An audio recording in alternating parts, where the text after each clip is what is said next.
मेरे प्रिय दोस्त, गुड आफ्टरनून। इससे पहले मैंने 67वीं बीपीएससी पर वीडियो बनाया था और 67वीं बीपीएससी की तैयारी कैसे की जाए और उसके रणनीति पर मैंने वीडियो बनाया। आपने मुझे प्यार दिया, इसके लिए आपको सहृदय धन्यवाद, थैंक यू। मॉडर्न इतिहास पर मैंने 15 से 16 वीडियो बनाया है। मॉडर्न इतिहास के बाद मैं अब एंशिएंट इतिहास पर पहुंचता हूं और एंशिएंट इतिहास के मुख्य टॉपिक, सिस्टमेटिक रूप से मुख्य टॉपिक पर मैं वीडियो बनाने जा रहा हूं। आज मैं जो स्टार्ट करने जा रहा हूं, प्राचीन भारतीय इतिहास। प्राचीन भारतीय इतिहास का जो स्रोत होता है, प्राचीन भारतीय इतिहास का स्रोत कौन कौन है? प्राचीन भारतीय इतिहास का स्रोत जो वेद से लिया गया है, साहित्यिक स्रोत है, विदेशी स्रोत है, वेद से लिया गया स्रोत है। यात्रा वृत्तांत जो चाइनी यात्रा थे, चीनी यात्रा वृत्तांत थे, चाहे जो यात्री जो भारत भ्रमण करने के लिए आए थे, उससे इसका अभिलेख के संबंध में प्राचीन भारतीय इतिहासिक साहित्य का स्रोत के विषय में हम जानकारी मिलती है। मैगेस्निथ की पुस्तक से, फहियान से, हुएनसांग से, इन लोगों के विषय से जो यात्रा किए थे भारत में, और उन्होंने यात्रा वृत्तांत का जो वर्णन किया है, जो मैगेस्निथ की पुस्तक इंडिका है, इससे हमें भारतीय इतिहास के स्रोत के विषय में जानकारी मिलती है। प्राचीन भारतीय इतिहास के स्रोत के विषय में बहुत सारे धर्म ग्रंथ हैं। रामायण हुआ, महाभारत हुआ। रामायण और महाभारत से भी प्राचीन भारतीय इतिहास के विषय में हमें जानकारी मिलती है। रामायण की रचना आप जानते हैं कि वाल्मीकि ने किया था, और महाभारत की रचना वेद व्यास ने किया था। रामायण और महाभारत से भी हमें भारतीय इतिहास के विषय में, विभिन्न स्रोत के विषय में जानकारी मिलती है। इसके बाद भारतीय इतिहास के विषय में जो शिलालेख है, उससे विषय में लेख है, शिलालेख है, उससे हमें भारतीय इतिहास की, प्राचीन भारतीय इतिहास के स्रोत के विषय में जानकारी मिलती है। तो सिस्टमैटिक रूप से हम चर्चा करते हुए चलेंगे। आज हम जो चर्चा करेंगे, वेद के विषय में चर्चा करेंगे, और वेद के विषय में आपको पूरा बताएंगे कि वेद कितने हैं, वेद के संकलनकर्ता कौन है, सबसे प्राचीन वेद कौन है, बाद का वेद कौन है। इस पर हमको विस्तार से चर्चा करेंगे। जो वेद है, आपको 4 वेद है। पहला वेद है ऋग्वेद। पहला वेद कौन है? ऋग्वेद है। पहला वेद है ऋग्वेद। दूसरा वेद है यजुर्वेद। तीसरा वेद है सामवेद, और चौथा वेद है अथर्ववेद। अथर्ववेद यानी 4 वेद है। कितने वेद हैं? कोई पूछेगा वेदों की संख्या कितनी है, तो आप कहेगा 4 वेद है। कौन कौन वेद है? ऋग्वेद है, पहला हुआ ऋग्वेद, दूसरा हुआ यजुर्वेद, तीसरा हुआ आपको सामवेद, चौथा हुआ अथर्ववेद। तो हम जो चर्चा करने जा रहे हैं, अभी जो चर्चा करने जा रहे हैं ऋग्वेद का, वैदिक सभ्यता के विषय में भी थोड़ा जान लीजिए। वैदिक सभ्यता आपको कब से कब तक है? 1500 से 600 बीसी, 1500 से 600 बीसी पूर्व वैदिक सभ्यता माना गया है। अब वैदिक सभ्यता को 2 भाग में बांटा गया था, ऋग्वैदिक काल और उत्तर वैदिक काल। वैदिक सभ्यता कब से है? 1500 से लेकर 600 बीसी तक, इस सभ्यता को कहते हैं वैदिक सभ्यता। अब वैदिक सभ्यता को 2 भाग में बांटा गया। पहला ऋग्वैदिक काल और दूसरा उत्तर वैदिक काल। उत्तर वैदिक काल, ऋग्वैदिक काल के जो काल है 1500 से लेकर 1000 बीसी तक है ऋग्वैदिक काल, और उत्तर वैदिक काल है 1000 से लेकर 600 बीसी तक के काल को हम उत्तर वैदिक काल कहते हैं। तब हम वेद के विषय में जानेंगे कि ऋग्वेद ऋग्वेद को हम विस्तार से चर्चा करेंगे और विस्तार से आपको अध्ययन करेंगे और ऋग्वेद काल के विषय में बताएंगे। ऋग्वेद के सबसे पहले संकलन करता, जो वेद के ऋग्वेद के संकलन करता है वेद के, वह है वेद व्यास। जो वेद के संकलन करता कौन हुए? वेद व्यास हुए। ऋग्वेद का उपवेद कौन है? ऋग्वेद का उपवेद है आयुर्वेद है। कोई पूछेगा कि आपको ऋग्वेद का उपवेद क्या कहलाता है, तो ऋग्वेद का उपवेद आयुर्वेद कहलाता है। ऋग्वेद में मंडल कितने हैं? 10 मंडल। प्राचीन काल में मंडल कहा जाता है। जैसे अभी भी कितना पाठ पढ़ते, कोई बुक होता है, बुक में कितना अध्याय है? 10 अध्याय 20 अध्याय कहते हैं ना, उसी रंग से मंडल की संख्या 10 होता है। सूक्त क्या होता है? सूक्त बोला जाता है अश्लोक के। सूक्त किसको बोला जाता है? अश्लोक के। अश्लोक की संख्या कितनी होती है? 10 से 28। मंत्र आपको 10,000 मंत्र 10,580 मंत्र होते हैं जो ऋग्वेद को गायन करता है। ऋग्वेद के जो पुरोहित, गायन करने वाला क्या? पुरोहित। पुरोहित को क्या कहता है? होत्री। ऋग्वेद के गायन करने वाले पुरोहित को याद रखिएगा, ऋग्वेद के गायन करने वाले पुरोहित को क्या कहते हैं? होत्री। देखिए, पहला मंडल और 10वां मंडल, कौन मंडल? 10 मंडल है, हम बता दिए 10 मंडल है। 10 मंडल में पहला मंडल और 10वां मंडल बाद में जोड़ा गया था। ये प्रश्न आपको परीक्षा में पूछे जा सकते हैं कि ऋग्वेद काल के में कौन सा मंडल बाद में जोड़ा गया। तो ऋग्वेद काल में पहला मंडल और 10वां मंडल है, वह बाद में जोड़ा गया। आपसे मुख्य मंडल का हम चर्चा कर लें। प्रत्येक मंडल को चर्चा करना संभव नहीं। जो मुख्य मंडल परीक्षा में पूछे जाते हैं मंडल, उस मंडल के विषय में हम चर्चा कर लें। तृतीय मंडल में गायत्री देवता का उल्लेख है। गायत्री मंत्र। तृतीय मंडल में किसका उल्लेख है? गायत्री मंत्र। और सावित्री जो देवी है, देवता है, वह गायत्री मंत्र में वर्णन है।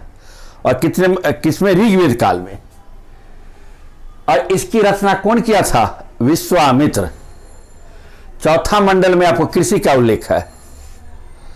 कृषि जब वैदिक काल में जाएगा तो 24 बैल से हल खींचने का उल्लेख किससे मिलता है? काठक संहिता। एक क्वेश्चन बीपीएससी या अन्य परीक्षा में जब प्राचीन भारतीय इतिहास उठाता है तब पूछता है कि 24 बैलों से हल खींचने का उल्लेख किसमें मिलता है? काठक संहिता में।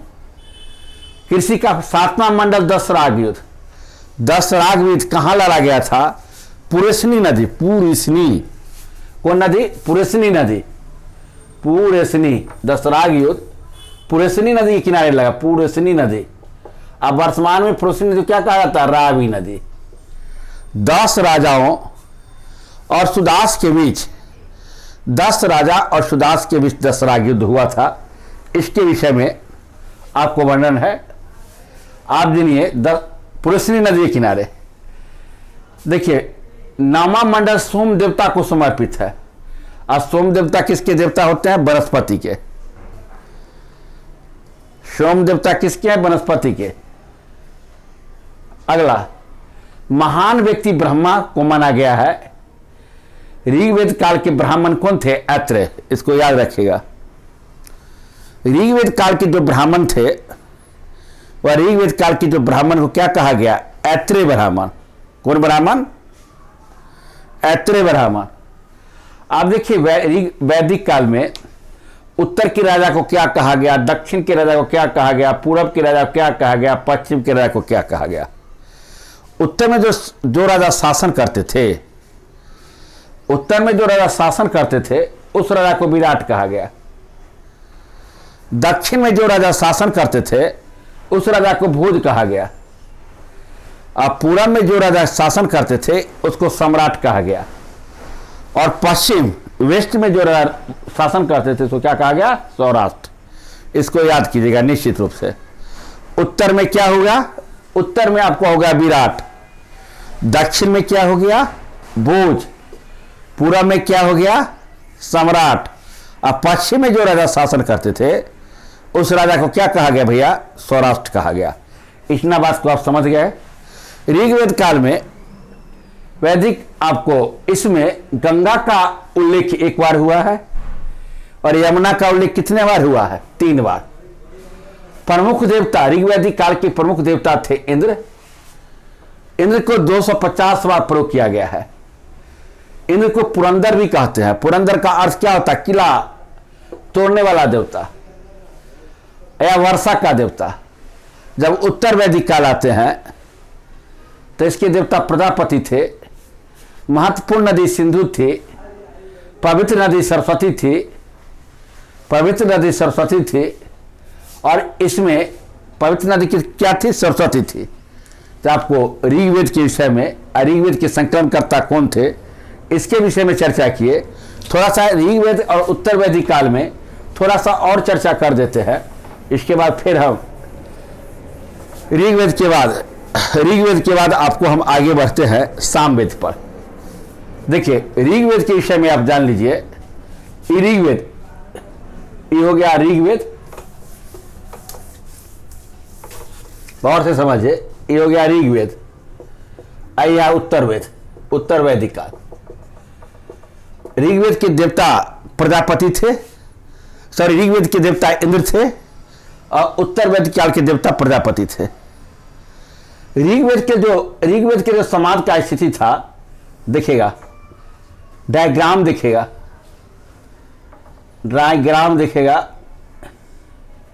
ये हो गया ब्राह्मण, ये हो गया क्षत्रिय, ये हो गया वैश्य, ये हो गया शूद्र। उत्तर वैदिक काल में जब आइएगा, उत्तर वैदिक काल इसमें आएगा तो ये हो गया ब्राह्मण, ये हो गया क्षत्रिय, ये हो गया वैश्य, ये हो गया शूद्र। देखिए ऋग्वैदिक काल में समाज की स्थिति कैसी थी? ब्राह्मण, क्षत्रिय, वैश्य और शूद्र सभी समान थे। कोई भी ऊंच नीच नहीं था। कर्म के आधार पर इसको बांटा गया था, जाति के आधार पर नहीं बांटा गया था। ब्राह्मण जिसको कहा गया मस्तिष्क, क्षत्रिय बाजू, वैश्य इसको पेट जो, और शूद्र पैर को कहा गया। तो इस समय एकदम सब समान था। लेकिन जो ही उत्तर वैदिक काल आता है तो ब्राह्मण क्या हो जाते हैं? श्रेष्ठ हो जाते हैं। इसके बाद क्षत्रिय आता है, इसके बाद वैश्य आता है और शूद्र आता है। ऋग्वैदिक काल के बाद उत्तर वैदिक काल में जो सामाजिक स्ट्रक्चर है और सामाजिक व्यवस्था है, उस सामाजिक व्यवस्था के विषय में आपको चर्चा किए। तो ऋग्वेद के विषय में विस्तार से मैंने चर्चा किया। अब आइए सामवेद। ऋग्वेद में इससे अधिक ऑब्जेक्टिव में क्वेश्चन नहीं पूछे जा सकते हैं। कोई भी निकट में परीक्षा हो या 67वीं परीक्षा बीपीएससी जो री एग्जामिनेशन होगी, इससे अधिक क्वेश्चन नहीं पूछे जाएंगे। अगर यहाँ से उठाते हैं तो इससे क्वेश्चन अधिक नहीं पूछे जाते हैं। इसके बाद ये सामवेद कौन है? सामवेद के विषय में आप जानिए। सामवेद का उपवेद है गंधर्व वेद। ये जरूर याद रखेगा कि सामवेद का उपवेद क्या है? गंधर्व वेद। सामवेद में किसका वर्णन है? संगीत का वर्णन है। किसका वर्णन है? संगीत का वर्णन है। याद रखिएगा सामवेद में किसका वर्णन है? संगीत का। जब संगीत सीखने जाइएगा तो संगीत कहाँ से स्टार्ट होता है? सारे गामा पादनी, सारे गामा पदनी। ये संस्कृत का है, संगीत का है। और सामवेद को गाने वाले को क्या कहते हैं? उद्गाता। ये जरूर याद रखिएगा भैया। सामवेद के गाने वाले, सामवेद को गाने वाले को सामवेद के गाने वाले को उद्गाता कहते हैं। क्या कहते हैं? सामवेद को गाने वाले को उद्गाता कहते हैं। इसमें सामवेद के इसका कुल मंत्र है 1549। कुल मंत्र सामवेद में कितना है? 1549। इसको याद रखिएगा। कुल मंत्र सामवेद में 1549 है। तो सामवेद में मुख्य बात याद रखिएगा। सामवेद का उपवेद क्या है? सामवेद का उपवेद है गंधर्व वेद। सामवेद में किसका वर्णन है? संगीत की जो उत्पत्ति हुई, आप ध्यान रखेंगे मेरे साथी। संगीत वेद की जो उत्पत्ति हुई वह संगीत वेद की उत्पत्ति सामवेद से हुई। सारे गम पदनी, संगीत सामवेद को गाने वाला को उद्गाता कहते हैं। इसमें कुल मंत्रों की संख्या कितनी है? कुल मंत्रों की संख्या आपको 1549, 1549 मंत्रों की संख्या है। आगे बढ़िए, सामवेद के विषय में आप जान गए। अब आइए यजुर्वेद। यजुर्वेद, यजुर्वेद के विषय में आप जानिए। यजुर्वेद, यजुर्वेद का उपवेद क्या है? धनुर्वेद। यजुर्वेद का उपवेद क्या है? धनुर्वेद। इसमें कर्मकांडीय वर्णन है। कर्मकांड, जो कर्मकांड पर चर्चा, कर्मकांड, कर्मकांड कांडीय चर्चा है। कर्मकांड के विषय में इस पर चर्चा है। यज्ञ, यज्ञ संबंधी जब यज्ञ करते हैं, प्राचीन काल में जो राजा हुआ करते थे, ये यज्ञ करते थे, यानी यज्ञ के 10 यज्ञ की चर्चा है। यज्ञ की चर्चा, जैसे राजसू यज्ञ हुआ, यज्ञ की चर्चा है। राजसू यज्ञ की चर्चा है। किसमें यज्ञ की चर्चा है? यजुर्वेद में। जैसे राजसू यज्ञ होता था, राजा सब राजसू यज्ञ करते थे, यज्ञ की चर्चा है। शतपथ ब्राह्मण में, शतपथ ब्राह्मण में यजुर्वेद की चर्चा है। शतपथ ब्राह्मण में यजुर्वेद की चर्चा, शतपथ ब्राह्मण, शतपथ ब्राह्मण में आपको यजुर्वेद की चर्चा है। ये हो गया यजुर्वेद, शतपथ ब्राह्मण। प्रजापति की 2 पुत्रियां थी, या किसमें कहा गया है? अथर्ववेद में कहा गया है, शतपथ ब्राह्मण में। आगे बढ़िए आप, अथर्ववेद। अथर्ववेद के विषय में जानिए। अथर्ववेद, अथर्ववेद का उपवेद है आपको शिल्पवेद, याद रखिएगा। अथर्ववेद का उपवेद क्या है? शिल्पवेद। दिमाग में बैठाकर रखना है कि अथर्ववेद का उपवेद क्या है। से बीपीएससी की दृष्टि से मैं चर्चा कर रहा हूं। अथर्ववेद का उपवेद है, शिल्पवेद है। इसमें कुल मंत्र है 31। कुल मंत्र की संख्या कितना है? 31। पद कितना है? 6000। कुल मंत्र 31, पद है 6000। अथर्ववेद में, अथर्ववेद में कन्याओं का जन्म, अथर्ववेद में कन्याओं के जन्म की निंदा की है। कितना ये चर्चा गलत है। अथर्ववेद में कन्या की जन्म की निंदा की गई है। अथर्ववेद में कन्या की जन्म की, अथर्ववेद में कन्या की जन्म की निंदा की गई है। कन्या की निंदा की गई है। क्वेश्चन पूछा जाता है, किस वेद में कन्या की निंदा की गई है? अथर्ववेद में।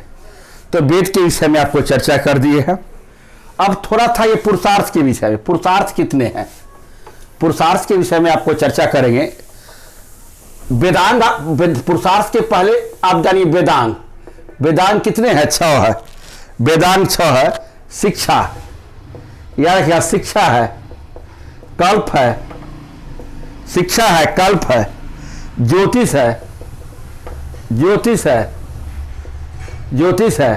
चौथा व्याकरण है, चौथा व्याकरण है, निरुक्त है, पांचवा निरुक्त है, पांचवा निरुक्त है, पांचवा निरुक्त है, पांचवा निरुक्त है, कल्प है, ज्योतिष है, व्याकरण, व्याकरण निरुक्त है। एक छठा आपको व्याकरण है। आप समझिए वेदांग की संख्या कितनी है? 6 है। वेदांग की संख्या 6 है। पहला हो गया शिक्षा, दूसरा हो गया कल्प, तीसरा हो गया ज्योतिष, ज्योतिष व्याकरण निरुक्त है। आप आगे समझिए पुरुषार्थ। पुरुषार्थ की संख्या कितनी है? पुरुषार्थ, पुरुषार्थ की संख्या 4 है। पुरुषार्थ में कौन कौन हुआ? धर्म हुआ, धर्म हुआ, अर्थ हुआ, काम हुआ और मोक्ष हुआ। ये सब चीज याद रखना है। मोक्ष हुआ, धर्म, अर्थ, काम, मोक्ष पुरुषार्थ की संख्या है। वेद 4 है, पुरुषार्थ 4 है। धर्म है, अर्थ है, काम है और मोक्ष है। धर्म के क्या, मोक्ष कहते किसको? सिर्फ मोक्ष का परिभाषा आपको चर्चा कर देते हैं।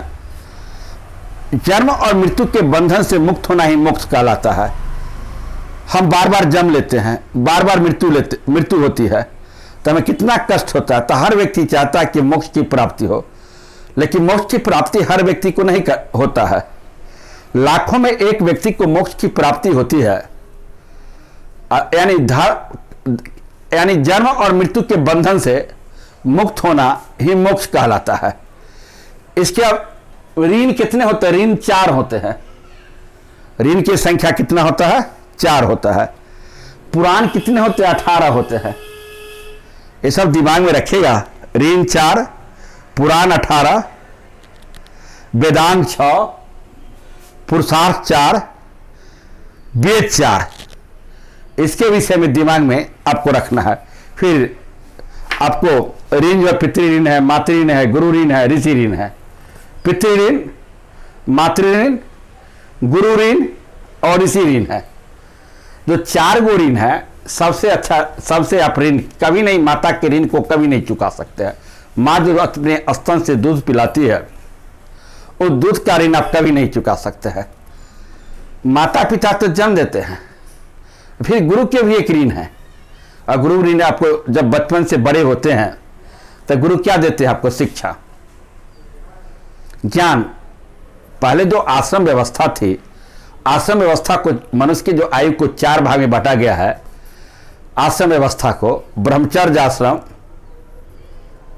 ब्रह्मचर्य आश्रम के बाद गृहस्थ आश्रम, वानप्रस्थ आश्रम और संन्यास आश्रम। ब्रह्मचर्य आश्रम की जो चर्चा है, 0 से 25 वर्ष की अवस्था को हम ब्रह्मचर्य आश्रम कहते हैं। 0 से 25 वर्ष की अवस्था को कौन आश्रम कहते हैं? ब्रह्मचर्य आश्रम।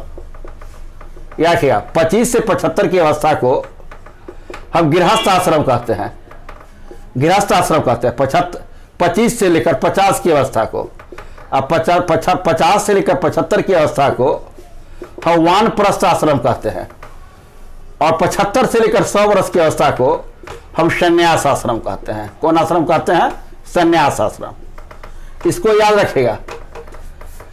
0 से 25 ब्रह्मचर्य आश्रम, 25 से 50 गृहस्थ आश्रम, 50 से 75 वानप्रस्थ आश्रम, 75 से 100 संन्यास आश्रम। जब हम बच्चे माँ के गर्भ से निकलते हैं, बच्चे होते हैं, उसके स्तन से दूध पीते हैं, माँ की गोद में खेलते हैं, माँ हमें दुलार प्यार करती है। जब हम कुछ बड़े होते हैं तो कहाँ पे? गुरु के सब ज्ञान के लिए। प्राचीन काल में बच्चे जो गुरु के समीप जाते थे तो ज्ञान प्राप्त करते थे। किसका? वेद का ज्ञान, वेद का ज्ञान, वेदांग का ज्ञान। और ज्ञान प्राप्त करके आते थे और समाज में उस ज्ञान को बांटते थे। जब ज्ञान की प्राप्ति हो गई तो लोग चला जाता है कहाँ? गृहस्थ आश्रम में। शादी विवाह करते हैं, बच्चे पैदा करते हैं, बच्चे पैदा करने का बच्चे को भी शादी विवाह कर लेते हैं। यानी आपको बोझ आता है। जितना बैल कमाता है, देखते हैं बैल को देहात में, अब बैल जिस ढंग से काम करते रहता है, लोग किसान पिटते रहता है, चलते रहता है, उसी ढंग से जो आश्रम है, ये कौन आश्रम की बात करते हैं? गृहस्थ आश्रम। बहुत जिम्मेवारी का आश्रम है गृहस्थ आश्रम जी। आपको परिवार की जिम्मेवारी, समाज की जिम्मेवारी, बच्चे की पढ़ाई लिखाई की जिम्मेवारी, बच्चे की शादी विवाह की जिम्मेवारी। जो यह आश्रम होता है, यह आश्रम गृहस्थ आश्रम है। अगला होता है सब, जब शादी विवाह से व्यक्ति मुक्त होता है तो कहता है थोड़ा सा वनप्रस्थ आश्रम में चल जाए, थोड़ा सा पूजा पाठ आप करने लगे, इसके बाद सेवा समाज को करने लगे।